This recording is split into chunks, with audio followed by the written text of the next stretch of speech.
I want to know what you want. I want to know what you think. I want you to stay tuned. It's AEW WrestleDream. Let's go. It's $1 million picture to me. We are covering WWE and AEW. Well, I'm not going to say she's there yet. I still like to see Jay White with the ball. We will beat him with this bat right here. Yeah. Thanks for tuning in, guys. It is time for your favorite prediction show, the Wrasslin Corner. You know I am doing these shows the week of any AEW or WWE pay-per-view/PLE. If you missed the announcement within the last few weeks, we do have a regular wrestling content creator. It's a brand new show, the Pro Wrestling with Wisdom podcast. It's exclusively on the Real Fresh channel. My boy Nicholas gets into the nitty gritty, all the best stuff I can never cover. He covers it in the best detail. Go check him out. But for now, you are here for WrestleDream. We're going to get into the full card. I want you guys to comment who you think and who you want as we go. As always, we do have our ongoing bet partner with BetUS. Use that QR code on the screen for 125% deposit bonus 3 times, baby. Check it out. Support the show and the channel. First match is Darby Allin versus Jon Moxley. I quit match. Okay, so Darby Allin conquers Mount Everest, comes back. He's been bleeding on TV. He's been getting beat up. Too early in the show to start cursing, I guess, but he's been very colorful on television. It's gonna seem weird to have the babyface come back after conquering the mountain and then getting repeatedly beat up on television to not have the payoff for the babyface, in my opinion. Also, Darby Allin's character could never really say, I quit, I don't believe. Another reason to go with this is that Jon Moxley, after his, I'll say it, underrated title run, I know I'm going to get catch heat on that. I do like Death Riders, actually. After his title run, he has been helping out other talent and putting people over, having great matches. And I think that's what's going to happen here. I think they're both going to be a bloody mess. I don't know what Darby's going to do. It's going to be some type of, I don't know if it'd be a chokehold or, that's the interesting part of this one. I don't know how it's going to end. I do feel pretty confident that Darby Allin will win. I would prefer probably Jon Moxley. I think they're both equally as hardcore, but Jon Moxley has more backbone to his wrestling talent, whereas Darby Allin's pretty much a spot guy. Think Darby Allin want Jon Moxley? Comment below. We're also looking at the World Heavyweight Championship match. Hangman, Adam Page, Samoa Joe. I love me some Samoa Joe. Samoa Joe's like my 1A or 1B of all time. So off the top, my bias is going to want Samoa Joe. But for the prediction, there's not much of a build-up. I mean, there's a little bit on television. But Samoa Joe hasn't really, he's filming things. He's also the Trios champions. He's got a lot going on in the ring with championships and out of the ring with other work as well. So I just can't see him abruptly ending Adam Page's relatively new title run. Want Samoa Joe? Think Adam Page. Kris Statlander will defend her new AEW Women's World Championship against Timeless Toni Storm. And Timeless is funny because it may not be timeless. Her gimmick certainly is not. I am sick of it. And I think they are finally realizing that it's time to turn the Women's Championship into a serious championship. I don't know what other word to say, prop. It's been a theatrical piece to Toni Storm's gimmick, which is very cheesy, and I hate it. It's over. I'm in the minority, but it's good to see them give it to someone who's actually big and strong and can wrestle and is over because of their wrestling and not their gimmick. I really want Kris Statlander to win this one, and I do think she will. I think Toni Storm takes a little break, and I'm gonna go as far to say as she comes back repackaged, rebranded, whether it's her old self or something new. It's time to give up this over dramatic fake theater nonsense. It's not wrestling. Jurassic Express, they're back to babyface, baby. They're taking on the Young Bucks in a tag team match. Now, the winners will receive a $500,000 cash prize. AEW has way too many of these 500K matches. At first, it's like, oh, okay, that's believable. Now they're just throwing them out there because they don't have a title or a storyline to make it seem intriguing enough.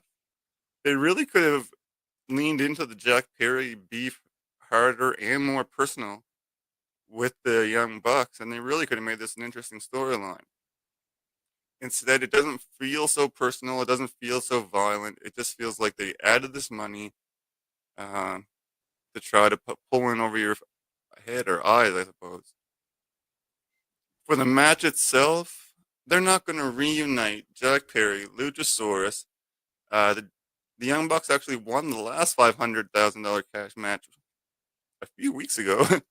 So I'm going to go with Jurassic Express, babyface, comeback, payoff. They are going to win the $500,000 cash prize. And if it's not a shoot, it might just be them kind of doing a favor for Jack Perry for coming back, which would be okay, I suppose.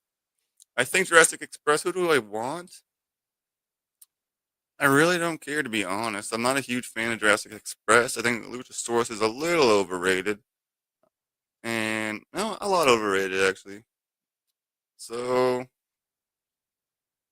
I don't care who wins this one, but I do think Jurassic Express. The TNT Championship is also on the line. Kyle Fletcher defending against Mark Briscoe. Them boy. Kyle Fletcher has been holding this TNT Championship a little bit, rolling with the Don Callis family, looking strong, being billed strong. Ever since he had the opportunity for the world title, he's really been strong, and he looked strong in that loss. Going off memory, that was his last singles loss. Mark Briscoe, I'm a huge fan of Mark Briscoe. He's not the athlete of Fletcher. He's not the champion of Fletcher. It would seem quick again for these titles to drop from Fletcher to Briscoe. They did give Briscoe his moment to shine with the ROH title recently. So I don't think they feel obligated to help out a legend. I think this is going to be another notch for Kyle Fletcher. I think Kyle Fletcher, and I'm cool with either one. If you're new to the show, I don't care who wins. Really means I don't care. But if I say either one, it's because I like them both. So either one, really. Maybe slightly Fletcher, and I do feel pretty confident in Fletcher picking that win up. Next, we're looking at the tag team match. Tag team championship match, Brodido. They will defend their titles against the Don Callis family, as we mentioned just then. Kazuchika Okada is teaming up with Konosuke Takeshita, easy for me to say. Brodido, I love them as a tag team. They had their moment. They've been under pushed.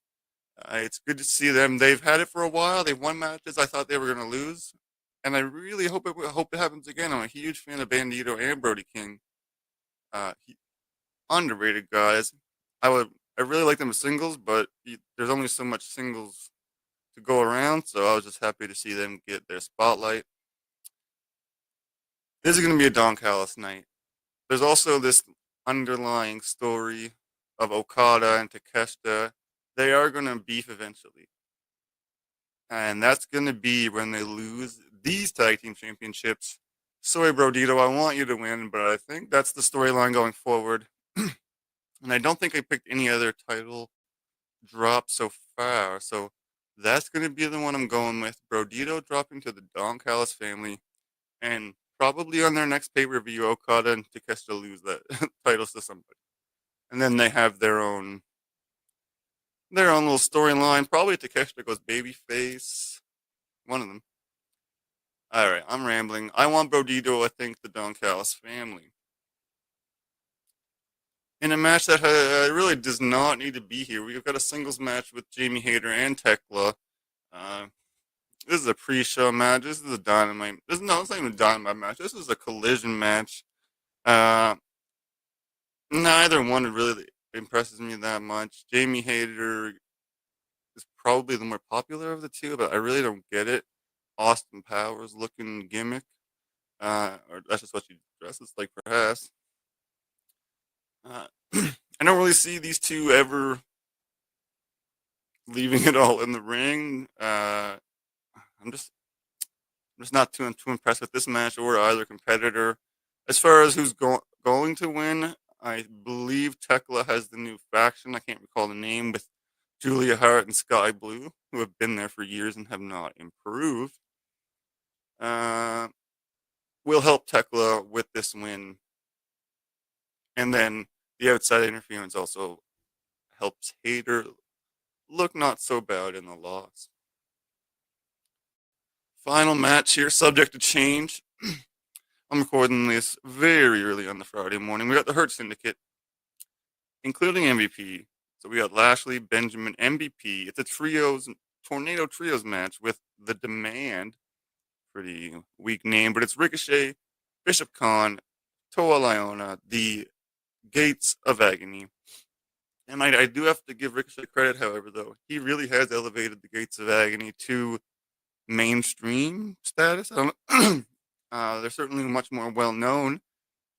So we got to give Ricochet probably props for that.